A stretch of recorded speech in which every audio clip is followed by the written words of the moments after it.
and they do lots of travelling around. Keith apparently fell out of a tree not so long ago, and they say their friend Ronnie, who's 61, is still a very keen bird fancier. If you're watching, fellas, that's the spirit, isn't it? If they are watching, they'd have probably nodded off by now. Well, hang on a second, there's a letter here. This is from a guy called Bruce, who says he can't even remember being 60. Oh. It's sad, isn't it? No, he says he can't remember because it was so long ago. Bruce says he's 80, he's still managing to hold down a Saturday job, which is nice to see nice. And he goes on to say, I'm not doddery. I can't make out the last bit. The handwriting's a bit shaky, but anyway, great stuff. Bruce, well done. And I've got another letter here. This one's written on recycled organic paper, and it's from a gentleman called Charles. He's just coming up to the big 60. He's kept constantly busy helping his mum run the family business, and in his spare time, he enjoys making his own biscuits. It's obvious to me that you're rather confused. You probably think you've built your own village. I'm sorry, Doctor. It would appear that people just don't agree with you. Life used to begin at 40, but these days it looks like 60 is the new 40. Yeah, so there you have it. There are lots of positives to being in your sexy 60s. No, can't think of any. I'm the expert. Doctor, thank you very much indeed. You'll stay with us after the break? Oh, I'd love to, but no. My girlfriend's over there. It's beautiful. Only 27. 1 minute, darling. Hi, honey.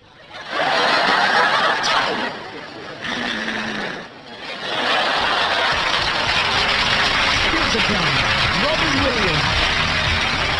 Rowan Atkinson.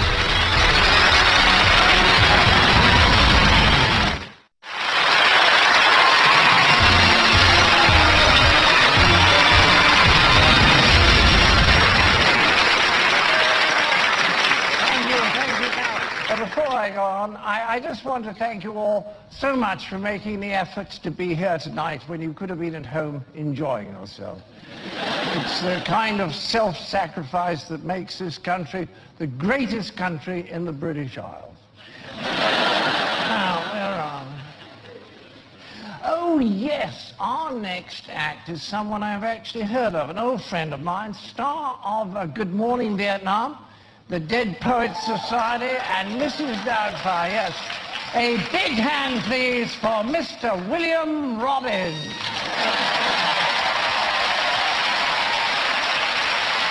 Oh, I'm so sorry. Robbie Williams. Mr. Robbie Williams.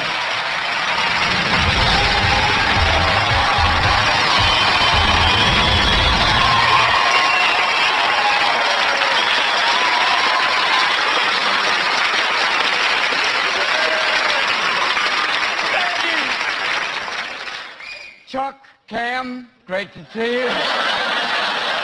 Yo, what's up, Wales? House of Windsor, keeping it real? Obama, yeah! Yes, indeed, yeah! The dream came true. Great God Almighty, the dream came true. Obama, Obama, Obama!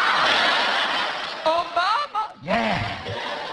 Barack, which means blessing. Hussein, don't ask. Obama, which is an old Kenyan word for Kennedy, God bless us. And a lot of Irish people are going, he's black Irish, he's an Obama. But he is an eloquent, eloquent man. I know at the inauguration people are hoping that maybe he kicks it up a notch going, what's up, Washington?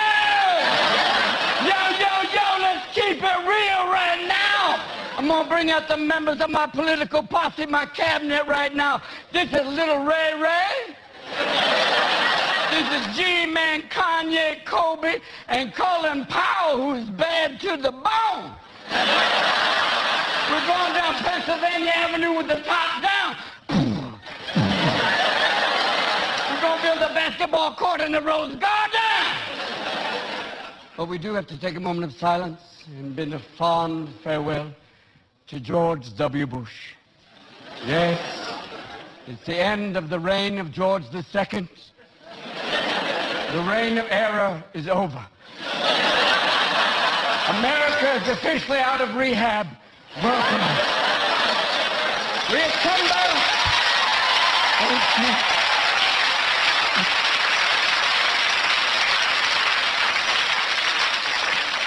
He is a gift to comedy, though. He is a comedy pinata. I'm going to miss him. A man who said, I'm the decider. No, sir, you're the president. You make decisions. Deciders, what they sell in the little jugs. A lot of people, he also said, I am misunderestimated. And I went, no, not really.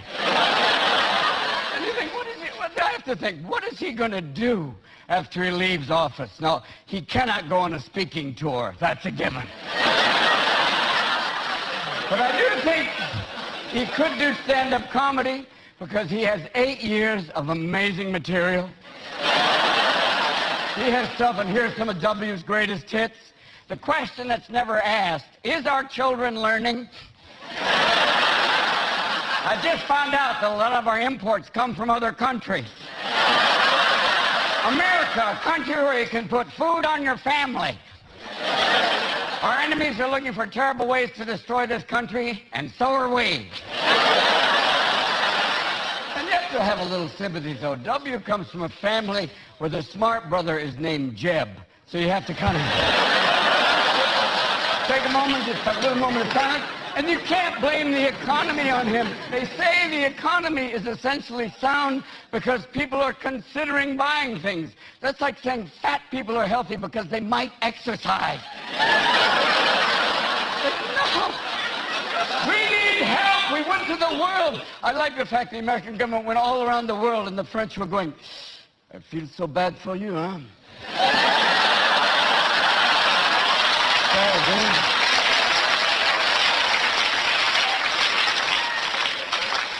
It's like, who has $750 billion they can spare? And I'm going, the only people in the world, the Saudis. Can you spare I will give you $750 billion. All I want is a picture of Angelina Jolie and Louis Walsh. I changed that reference for England. Thank God that worked. Thank you. But it was the economy, the whole thing, and the whole debate. Basically, we had Obama, Fresh Prince, McCain, Uncle Fester on the Addams Family.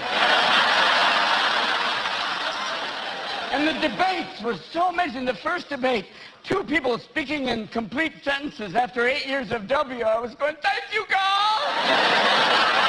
I was beginning to think our electoral process was like the Special Olympics of politics. I was like, no! The second debate, McCain started to get a little like, that one. And then the third debate, oh, wow, McCain was just like, he starts to look like your uncle who's on a new drug and he hasn't got the dosage right. And you find him wandering around the mall going, I've got a plan! I know where Osama is. Tell us. I'm not going to tell you yet. Where's the plumber? Where's Joe? Where's the plumber? Get in the car, Uncle John. Get in the car. But it was pretty wild, that whole concept. What is he doing there? It's like, and where? Where did they get Sarah Palin? Where did they find her? Wow!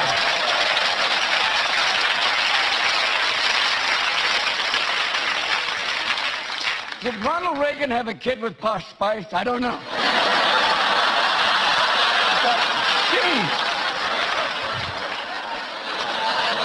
It's like she came from some sort of reality show. Project Running Mate. Here she comes.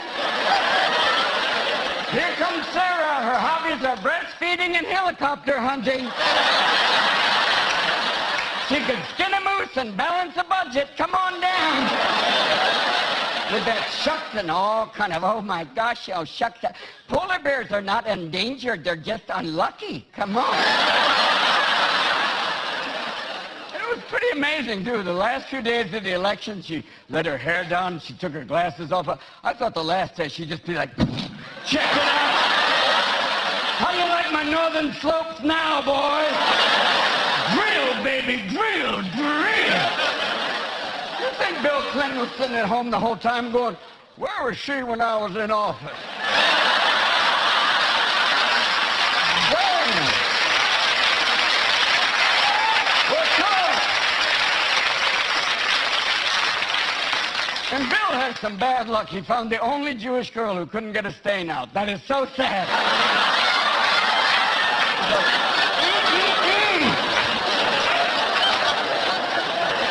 But the whole thing is, American politics are always crazy. I live in California.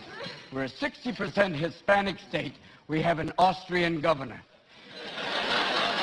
Even old Nazis are going, that's weird. That's not right. And Arnold could be president if it wasn't for that tiny clause. If you're not born in America, you can't run for president. Arnold, the little immigrant boy who had a dream and a vial of anabolic steroids.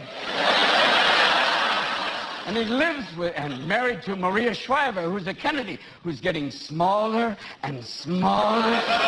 I believe he's living off of her. I believe he's sucking the Kennedy out of her slowly but surely. And that's why he's become a moderate Republican, which is kind of cool. It's like a Volvo with a gun rack. You don't see a lot of them. But I was thinking, maybe there's one person, and I want to get a guy out there running, you know, when Sarah and people talk, who can we get that would run and make the whole world go, wow? And that guy would be Jack Nicholson. Yeah, baby. He has got cooler movies than Arnold. You can't handle the truth. You'll never have a sex scandal with Jack. He's done everybody. I had Angelina Jolie, and afterwards she adopted me.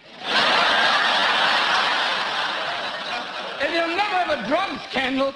Jack has done every drug known to mankind. He's the only guy in the world that Keith Richards will go, I have to go home now, Jack.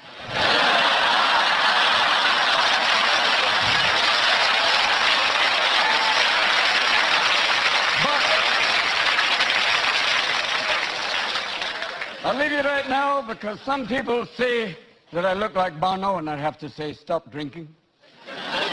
Recently, Bono was on stage in Scotland, and it was very quiet, like right now.